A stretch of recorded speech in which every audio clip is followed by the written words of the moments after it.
encore dans cette vidéo-là de la série de plusieurs vidéos où on discute sur la foi et je reçois différents invités qui nous racontent leur parcours. Et aujourd'hui, j'ai avec moi Mathieu. Bonjour Mathieu. Salut Milka, comment vas-tu? Je vais bien, merci. Et toi? Oui, je te remercie. Oui, super. Donc Mathieu, est-ce que tu pourrais te présenter en quelques petits mots au public pour qu'ils puissent savoir qui est-ce que tu es? Donc, bonjour, cher public qui est abonné. Je suis Mathieu Caron, je suis autiste supérieur et je travaille au Géogène microtafacteur et je suis quelqu'un qui a persévéré dans la vie.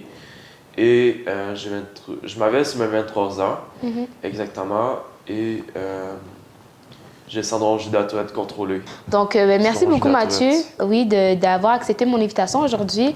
Si j'ai voulu t'avoir avec moi, c'est parce que je t'ai connu, ça fait quelques mois, je crois, et ton parcours, vraiment, ça m'a beaucoup touchée, ça m'a beaucoup motivée. Et je crois que si tu as été une motivation pour moi, une inspiration, tu peux aussi l'être pour les personnes qui nous regardent. Donc, toi, tu as dit que tu te présentes comme autiste, pardon. Asperger. Oui, est-ce que tu peux expliquer aux personnes qui ne savent pas c'est quoi ce que c'est? L'autisme, c'est un spectre qui est assez vague et assez large.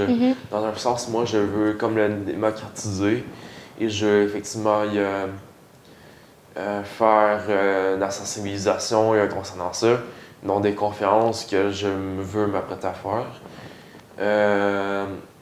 L'autisme, il y a niveau 1, niveau 2, niveau 3. Niveau 1, c'est quand tu es fonctionnel. Niveau 3, si je ne me trompe pas, c'est quand quelqu'un pas très fonctionnel. Mais moi, dans mon cas, je suis quand même très fonctionnel. Donc, tu es niveau 1? Moi, niveau 1, autisme de haut niveau, niveau 1, là. Oui. Je me considérerais comme ça, là. Oui. Parfaitement. D'accord. Et en fait, toi, dans ton parcours, là, Mathieu, justement par rapport à ta situation, est-ce que le fait que tu as été autiste, est-ce que tu as vécu des situations qui ont été un blocage ou des injustices, quoi que ce soit? Est-ce que tu en as vécu dans ton parcours?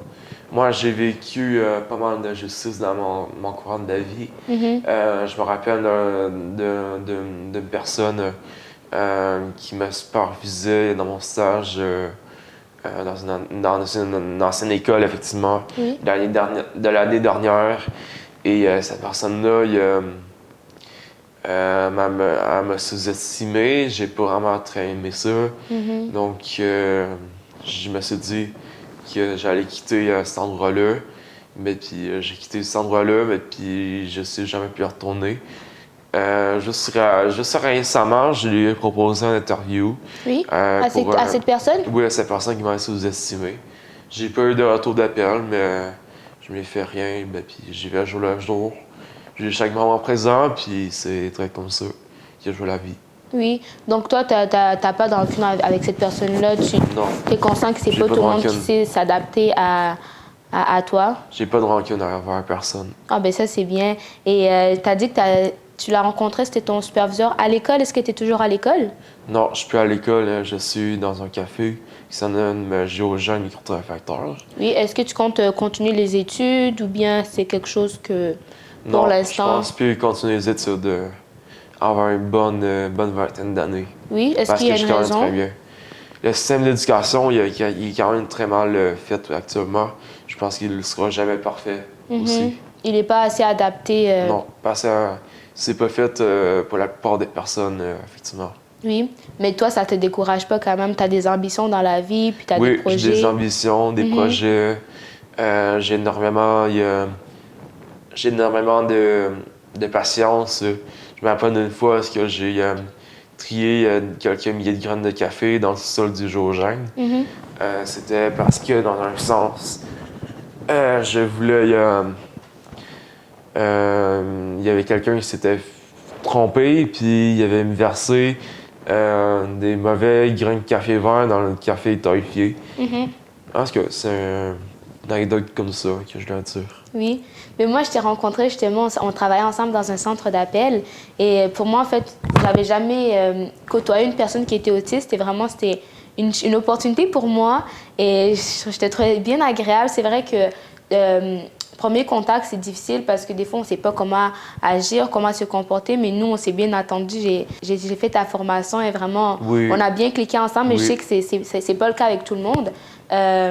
Comment est-ce que tu pourrais donner des conseils, en fait, à des personnes qui rencontrent une personne autiste? Comment est-ce qu'ils peuvent rendre cette expérience-là agréable ou être compréhensible avec ce genre de personnes?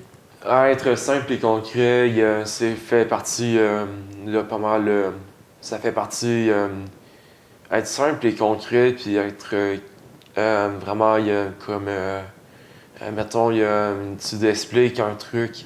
Je me souviens d'une situation, Milka, où tu m'avais expliqué un truc. Tu m'avais dit quelque chose qui n'était pas très clair, Oui. mais puis après ça, je l'ai fait répéter, puis je voulais savoir si c'était simple et concret. Mettons, ça soit direct, un peu, mais pas trop. Puis ne pas être insécure, je dirais, ne pas penser qu'il y a notre succès. Ne pas penser, ne pas, tu sais, y aller droit au but. Oui, ah oui, ne pas passer par mille autres chemins pour dire Non, c'est une ça, mais tâche puis ou une information. nous le dire s'il y a le dire s'il y a un truc à dire. Parce que sinon, je sais qu'il y en a qui aiment bien plaire à tout le monde, mais nous autres, on va toujours. Moi, particulièrement, c'est mon cas. Je prends très bien la critique, puis je prends très bien. Ça dépend comment on va me le dire, Ben oui, mais c'est sûr. je suis un humain comme un autre, puis j'ai besoin qu'on me respecte. Mais moi, ça, j'aime bien aimer la phrase que tu viens de dire. Tu es un humain comme un autre, puis des fois, justement, on pense qu'il y a une grosse différence. Et moi, par rapport justement au sujet d'aujourd'hui, c'est sur la foi. Et c'est quoi, en fait, un conseil que tu donneras à une personne qui est dans ta situation, peut-être qui a un trouble quelconque ou une minorité visible, une différence qui pourrait être portée à avoir des freinages ou des injustices, comme tu en as vécu à l'école. C'est quoi le conseil que tu donneras à ces personnes-là? Parce que toi, ça t'a jamais limité, tu essaies toujours, tu vas chercher un travail, tu vas chercher des connexions, des opportunités. C'est quoi le conseil que tu donneras à ces gens-là? Moi, je donnerais principalement comme conseil, c'est pas vraiment nécessairement un trouble comme qu'on voit, c'est que juste la connotation qu'il y a le mot trouble dans le langage des personnes. Mais moi, je vois ça comme plus autiste différent, ben, puis autiste, personne autiste, juste essayer de pas nous mettre dans un moule. Nous rentrer dans un moule plus tranquillement. Je parle même au travail des fois, quand je travaillais dans une restauration, dans une grande chaîne, dans l'est de la ville. Je peux pas dire en nom, mais Oui. effectivement, c'était pas vraiment fameux parce que je faisais beaucoup de ménage. Et puis, on me rentrait dans un moule, on me montrait comment faire la mop. Tandis que je le savais déjà, j'avais pas besoin d'aide. Mettons, des choses de même, là. Puis, c'est vrai que nous autres, deuxième conseil que je pourrais donner, ce serait que nous autres, on a besoin de beaucoup d'écoute. Mais puis, c'est sûr qu'il y en a qui peuvent être très insécures. Ça se travaille, ça s'améliore. Puis, c'est tout simplement ça.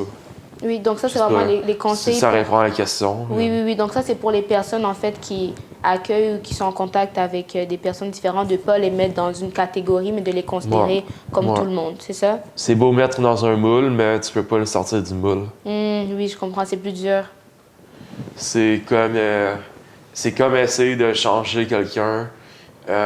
C'est comme essayer de changer quelqu'un, d'idée, d'arrêter. C'est comme, mais tu sais, ça se fait, ça travaille le développement personnel. Oui. Quelqu'un qui va toujours s'excuser pour rien, comme mettons, tu t'as pas à dire je m'excuse de t'avoir dérangé, tu dis merci de ton temps. Mais un autre exemple, ça peut s'améliorer, le développement personnel. Mais moi, ce que je considère préalable, prioritaire, pour pas changer une personne autiste, laisse-moi réfléchir juste 10 secondes. C'est vague dans ma tête, j'ai une boule, c'est boule de la langue. Pas de souci. Prends ton Puis, temps. c'est ça, essayer, mettons que moi, je suis né avec le syndrome, j'ai de la tourette, j'ai des tics nerveux, tout ça. Tu sais, j'ai appris à les contrôler avec la médicamentation. Ne pas dire d'arrêter de faire des tics nerveux. Tu sais, ne pas... si quelqu'un qui va être trop gentil, ne pas essayer de dire d'arrêter d'être trop gentil. Oui, je comprends, OK. Tu peux pas changer la personnalité de quelqu'un. Tu essaies de t'adapter puis de... On s'adapte, mais on peut pas vraiment changer Mais oui, je comprends. la personne en face de nous. Non, je comprends. Et justement, j'avais une question pour toi. Ça serait quoi, en fait, comment est-ce que tu as pu, avec la foi dans ton parcours de vie, être encouragé par rapport à toutes ces situations que tu as vécues? Comment est-ce que la foi vient avoir un impact dans ta vie?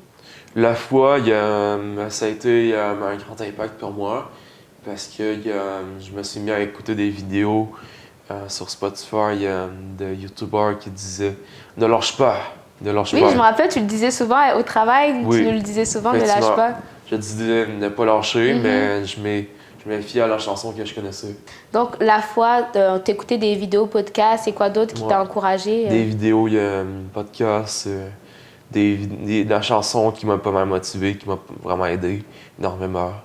OK, donc tu as trouvé des techniques, des moyens qui t'ont permis de pouvoir rester motivé et focusé, de ne pas abandonner. Est-ce que ça t'est arrivé de pouvoir abandonner ou te dire ah, c'est trop compliqué, quoi que ce soit dans la société? Non, tu as toujours eu en toi la confiance? J'ai commencé à avoir la confiance à partir d'il y a 1 an et demi, quand j'ai commencé à côtoyer un certain William Blais, qui m'a beaucoup aidé dans un mentorat, qui m'a aidé, qui m'a cru en moi, qui est allé m'entraîner, je suis allé m'entraîner avec au gym. Oui, c'est bon. OK, c'est ça. Donc, tu as un bon entourage là, qui te supporte et t'encourage. Oui, un très bon entourage. Ah, ben c'est bon. Ben, écoute, Mathieu, je suis vraiment contente que tu aies pu accepter mon invitation aujourd'hui et de voir que tu continues à persévérer et garder la foi malgré les obstacles ou les situations que tu rencontres dans la vie. Tu pousses, tu fonces, tu vas chercher les opportunités et c'est vraiment ça que j'apprécie bien chez toi. Donc, c'est ce qui conclut notre vidéo d'aujourd'hui. Je ne sais pas si tu avais un petit mot à dire au public pour les encourager avant de pouvoir conclure. Ben, lâchez pas la personne que vous êtes, mais puis le succès est une chose que vous attirez, c'est la personne que vous devenez. Effectivement. Oui, ben écoute, merci beaucoup. Donc, toi qui nous regardes, merci d'avoir écouté ces vidéos-là. Ben, on vous souhaite une bonne journée et écrivez en commentaire si vous aussi vous avez vécu des situations similaires à celles de Mathieu ou si vous avez un parcours que vous voudrez nous partager ou de partager aussi simplement ces vidéos à une personne que vous savez ça peut encourager. Et jusqu'à la prochaine fois, je vous dis au revoir.